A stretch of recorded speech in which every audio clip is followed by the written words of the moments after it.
జిగురు లేకుండా బెండకాయ ఫ్రై ఎలా చేయాలో చూసేయండి. ఒక చిన్న టిప్ అయితే చెప్తాను. ఈ వీడియో లాస్ట్ వరకు అయితే చూసేయండి. మళ్ళీ అయితే చాలా మందికి ఇష్టం, కానీ దానికి జిగురు ఉండడం వల్ల చాలా మంది తినడానికి ఇష్టపడరు అంతగా.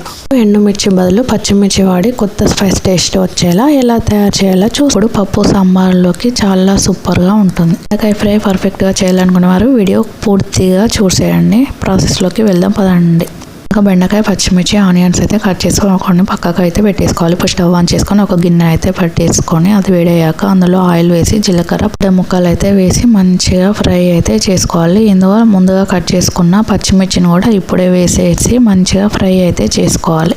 దీనిలో అయితే ఎండు కారం అయితే అస్సలు వేయకూడదు. పచ్చిమిర్చి కారంతోనే టేస్ట్ చాలా బాగుంటుంది. ఇందులోనే అల్లం వెల్లుల్లి పేస్ట్ కొద్దిగంత పసుపు వేసి మంచిగా అయితే ఫ్రై అయితే చేసుకోవాలి. పచ్చిమిర్చి అయితే బాగా ఫ్రై అవ్వాలి, అప్పుడే టేస్ట్ చాలా బాగుంటుంది. ఫ్రై అయ్యాక ఇందులో కట్ చేసుకున్న బెండకాయ ముక్కలను అయితే మొత్తం అయితే వేసేసి ఒకసారి అయితే కలిపేసుకోవాలి.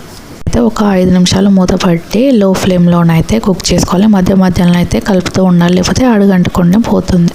ఇందులోనైతే ఉప్పు వేసుకొని మరొకసారి అయితే కలిపేసుకొని అయితే మూత పెట్టి చిన్న టిప్ చెప్తాను అన్నాను కదా, ఇందులో పుల్లటి పెరుగు వేసే టేస్ట్ చాలా బాగుంటుంది. అండ్ బెండకాయ జిగురుతనం అనేది ఉండదు. అయితే పెరుగు వేసి మంచిగా కలుపుకొని కొద్దిగా ధనియాల పొడి అయితే వేసుకొని మరొకసారి కలుపుకొని మరొక 5 నిమిషాలు అయితే కుక్ చేత అసలు కలుపుతుంటే అసలు జిగురుతనం అనేది లేదు. అసలు మీరు కూడా ఒకసారి ఈ టిప్ అయితే ట్రై చేయండి. అయితే బెండకాయ ఫ్రై అయితే ఇలా అయితే చేసేయండి, సూపర్గా ఉంటుంది. ఇలా ఇందులో కొద్దిగా కరివేపాకు, కొత్తిమీర వేసి కలిపేసుకొని స్టవ్ ఆఫ్ చేసుకోవడమే. టేస్టీగా ఉన్న జిగురు లేకుండా బెండకాయ ఫ్రై అయితే రెడీ.